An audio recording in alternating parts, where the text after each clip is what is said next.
Sindh assembly में budget इजलास के दौरान हुकूमती और पाकिस्तान तहरीक इंसाफ पीटीआई से अरकान में हाथापाई और तल्ख कलामी हुई है। तफसीलात के मुताबिक इजलास में अरकान ने एक दूसरे को बजट की किताबें मारीं, जबकि शर्जील मेमन, मुकेश कुमार चावला और पीटीआई अरकान में तल्ख जुमलों का तबादला हुआ। सिंध असेंबली के नए माली साल के बजट इजलास के दौरान पीटीआई रुकन दुआ भुट्टो और पीपी रुकन कुलसूम चांडियों में झगड़ा हो गया। ख्वातीन अरकान के दरमियान हाथापाई भी हुई। पाकिस्तान तहरीक इंसाफ के तर्जुमान ने इल्जाम आयद किया है कि अरकान की झड़प के दौरान कुलसूम चांडियों ने मुनव्वर वसान को दुआ भुट्टो का मोबाइल छीन कर दे दिया, जिसके बाद मुनव्वर वसान असेंबली हाल से दुआ भुट्टो का मोबाइल फोन लेकर चोरों की तरह फरार हो गई।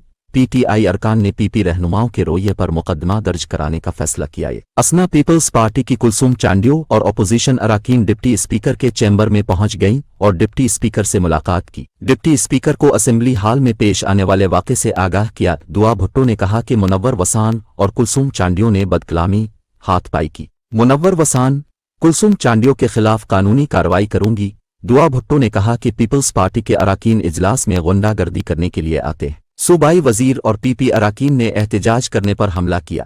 दूसरी जानिब पीपल्स पार्टी के वजीर शर्जील मेमन का कहना था कि पीटीआई वाले खामखा इजलास में रुकावट पैदा करने की कोशिश की। पीटीआई वालों को याद रखना चाहिए कि ये सिंध असेंबली है, यहाँ उनकी दादागिरी नहीं चलेगी। ये अवामी बजट पेश किया जा रहा है, किसी के मुफाद का बजट नहीं पेश किया जा रहा।